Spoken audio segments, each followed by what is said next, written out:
Salam, Bapak Ibu Saudara-saudara, terkhusus jemaat Kemah Ibadat Air Nona yang sementara mempersiapkan diri untuk bersama-sama ambil bahagian dalam kebaktian pagi hari ini. Mari sebelum kita membaca dan merenungkan firman Tuhan, kita berdoa. Ya Tuhan, Allah pemberi, di pagi yang indah ini bersama dengan umat Tuhan, kami menghampirimu. Kami sudah siap hati kami untuk mendengar sabda kebenaran-Mu. Hadirlah ya Tuhan melalui Roh-Mu yang kudus, tuntun kami sekalian, agar kami semua dapat memahami firman-Mu, dan lebih daripada itu, kami mampu menerjemahkannya di dalam hari hidup kami setiap hari. Amin.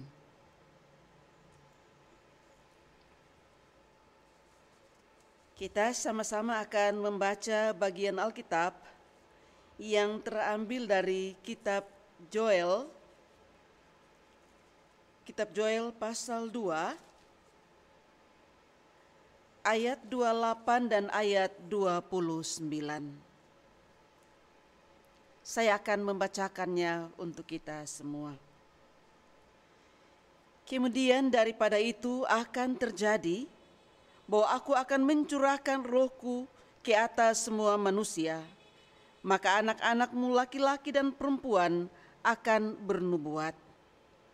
Orang-orangmu yang tua akan mendapat mimpi, taruna-tarunamu akan mendapat penglihatan-penglihatan. Juga ke atas hamba-hambamu laki-laki dan perempuan akan dicurahkan Rohku pada hari-hari itu. Demikian sabda Tuhan untuk kita, dan yang berbahagia adalah kita semua yang mendengar firman Tuhan dan siap untuk mengaminkan firman Allah ini di dalam kehidupan kita hari lepas hari. Salam, puji Tuhan, kita diberikan kesempatan untuk berbakti bersama-sama. Sekalipun papa mama, orang-orang muda dan anak-anak ada di rumah masing-masing, tetapi sekali lagi itu tidak menjadi penghalang bagi kita untuk bersama-sama berteduh, untuk beribadah bersama-sama. Saudara-saudara, kami berharap bahwa pagi hari ini kami akan bertemu dalam semangat dan satu sukacita karena kasih dan penyertaan Tuhan masih kita rasakan. Kemarin kita baru saja beribadah untuk memperingati Hari Penuangan Roh Kudus, atau biasanya kita sebut dengan Hari Pentakosta. Sekali lagi kemarin kita baru merayakan kebaktian Pentakosta. Dan hari ini kita beribadah lagi. Pasti ada yang bertanya, untuk apa kita beribadah lagi pada hari ini? Saudara-saudara, hari ini kita berbakti lagi untuk menyampaikan rasa syukur kita, rasa terima kasih kita kepada Tuhan. Mengapa? Setidaknya ada beberapa alasan untuk kita bersyukur. Yang pertama, kita bersyukur kepada Tuhan karena Tuhan telah menggenapi janji-Nya. Dalam pembacaan tadi, kitab Yoel pasal 2, ayat 28 sampai 29. Di situ ada janji Tuhan untuk mencurahkan Roh-Nya kepada semua orang. Dan janji Tuhan itu disampaikan melalui Nabi Yoel. Saudara-saudara, pada masa itu negeri Yehuda sedang dipenuhi dengan penyembahan berhala. Dengan kata lain, pada waktu itu orang-orang Yehuda lebih tertarik untuk menyembah berhala. Dari apa yang dibuat oleh orang-orang Yehuda, Tuhan murka. Karena Tuhan murka kepada umat, maka Tuhan menyuruh Nabi Yoel untuk menyampaikan berita tentang hukuman Tuhan. Karena itu, Nabi Tuhan berkata kepada umat bahwa Tuhan akan menghukum umatnya melalui hama belalang. Kita bisa perhatikan kembali Yoel pasal 1 ayat 4. Belalang akan merusak tanaman gandum dan anggur, sehingga umat kehabisan makanan. Manusia dan ternak mengalami kelaparan dan kehausan. Dan juga di dalam Yoel pasal 1 ayat 7 dan ayat yang ke-10. Di samping Tuhan menyampaikan hukuman kepada umat, Tuhan juga menjanjikan kepada umat, kalau umat Tuhan sadar dan umat Tuhan kembali berseru dan bertobat, maka Tuhan akan kembali dan berbalik untuk menyayangi mereka. Tuhan akan mencurahkan rohnya ke atas mereka. Sekali lagi mari kita lihat Yoel pasal 2 ayat 12, 13 dan 28. Di sini kita melihat bahwa Tuhan tidak saja murka tanpa alasan. Sekali lagi, kalau Tuhan murka kepada umat, murka Tuhan itu bukan tanpa alasan. Tuhan murka kepada umat kalau umat berlaku menyimpang dari kehendaknya. Tetapi ketika umat manusia sadar dan bertobat, maka Tuhan akan mengampuni mereka. Kekasih-kekasih Tuhan, kita bersyukur kepada Tuhan bahwa Tuhan tidak hanya menghukum, tetapi Dia juga berbelas kasih kepada umatnya. Tuhan berjanji untuk mengaruniakan Roh Kudus kepada umat Israel. Dan janji itu digenapi ketika Roh Kudus turun ke atas murid-murid. Saudara-saudara terkasih, Roh Kudus itu bukan hanya diberikan untuk murid-murid, tetapi juga untuk semua manusia, termasuk untuk kita pada masa kini. Sebab itu, kita sudah selayaknya bersyukur kepada Tuhan. Saudara-saudaraku, ketika kita takut mati karena corona, ketika kita lemah dan harapan kita hilang, maka Tuhan menggenapi janjinya. Tuhan hadir melalui Roh Kudus untuk menguatkan iman kita dalam menghadapi berbagai kemelut.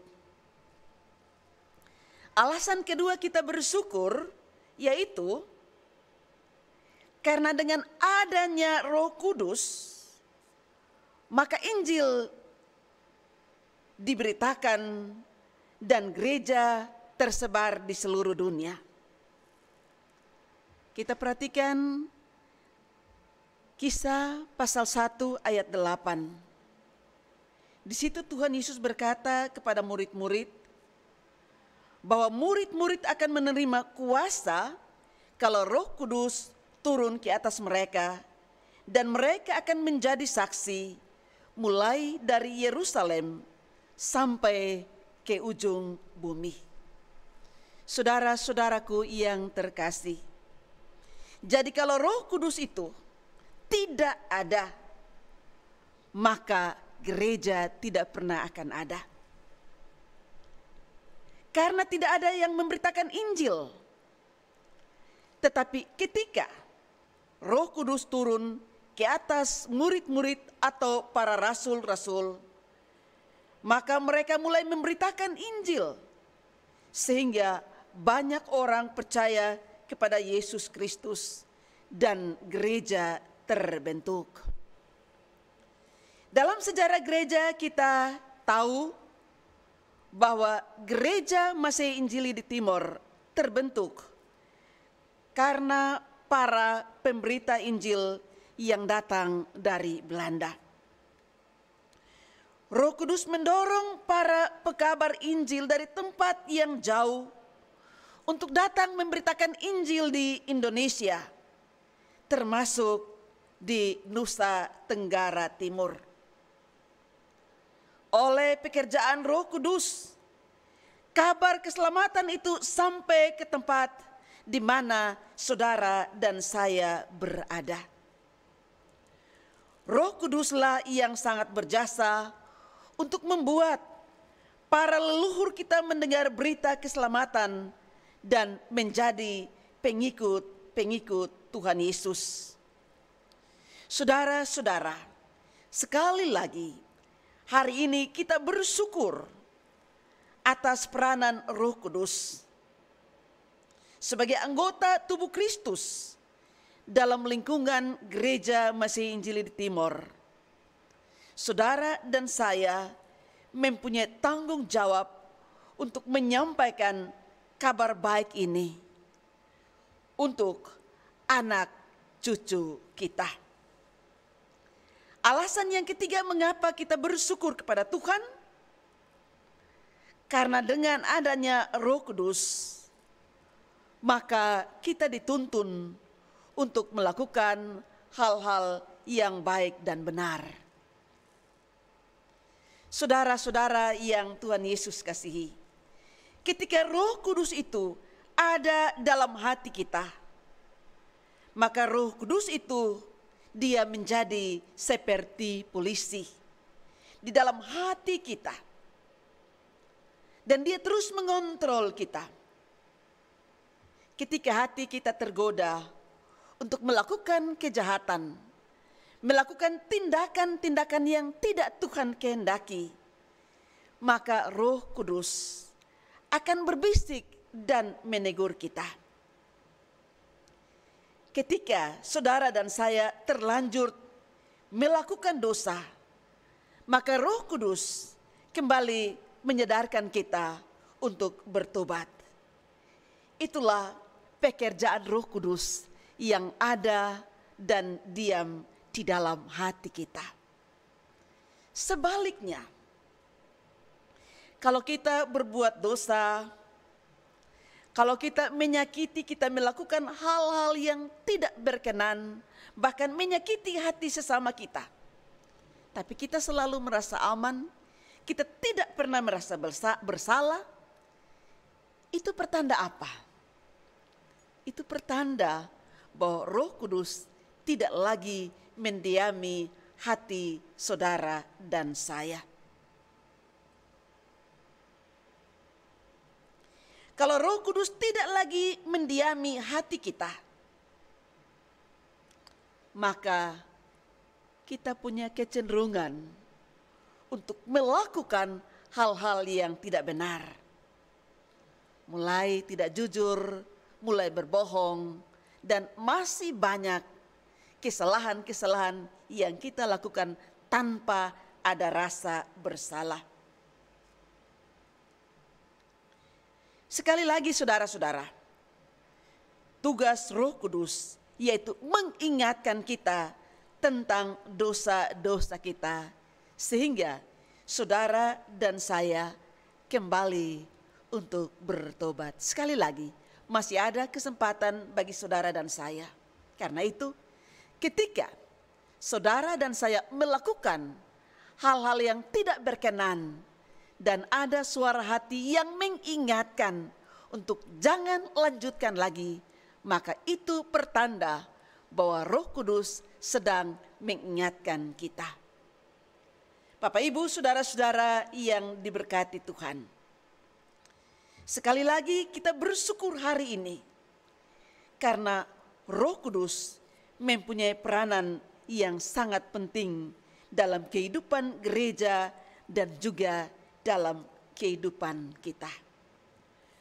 Roh Kudus bukan hanya menyadarkan kita akan dosa-dosa kita, tapi Roh Kudus juga bekerja setiap hari menuntun kita, sehingga kita selalu melakukan apa yang Tuhan kehendaki. Roh Kudus menuntun kita untuk melaksanakan pekerjaan Tuhan. Roh Kudus juga mengingatkan kita bahwa Tuhan Yesus sudah mengampuni dosa-dosa kita. Tuhan Yesus telah mati di kayu salib untuk menebus dosa-dosa kita. Atas dasar itu, maka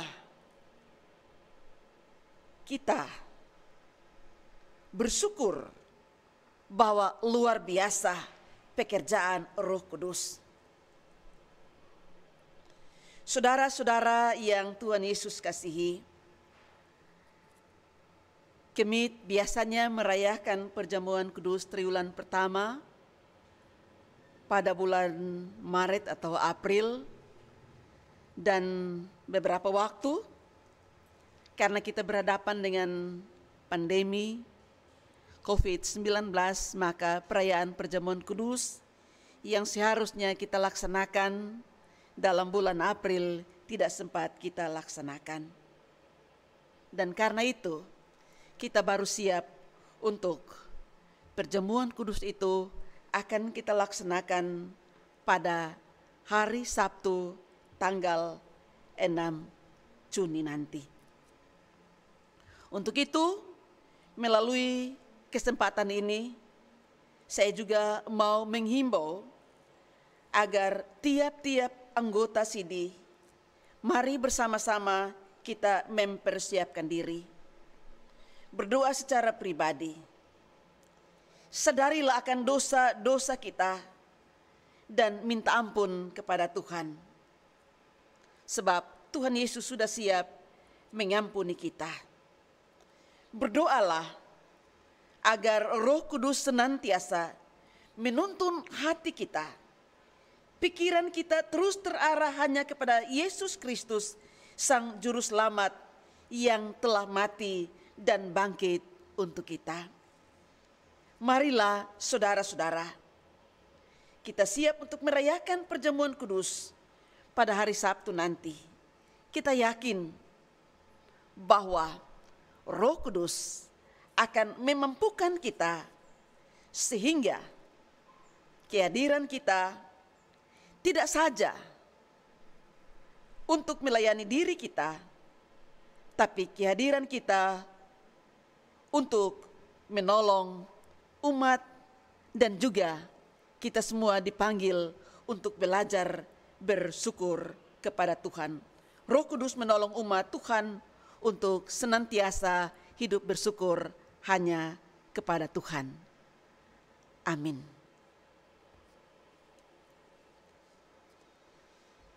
Kekasih-kekasih Tuhan, mari kita bersyafaat, kita berdoa. Ya Tuhan, Bapa Surgawi, terima kasih Bapa, pagi hari ini bersama dengan umat-Mu, khususnya keluarga besar Jemaat Kemah Ibadat Air Nona, kami bersyukur kepadamu karena kami diberikan kesempatan untuk sekali lagi beribadah, memperingati peristiwa pencurahan Roh Kudus. Bersama-sama kami baru belajar daripada firman-Mu. Firman Tuhan mengingatkan kepada kami semua bahwa betapa besar peranan Roh Kudus. Karena itu saat ini kami berdoa. Kami sudah siap.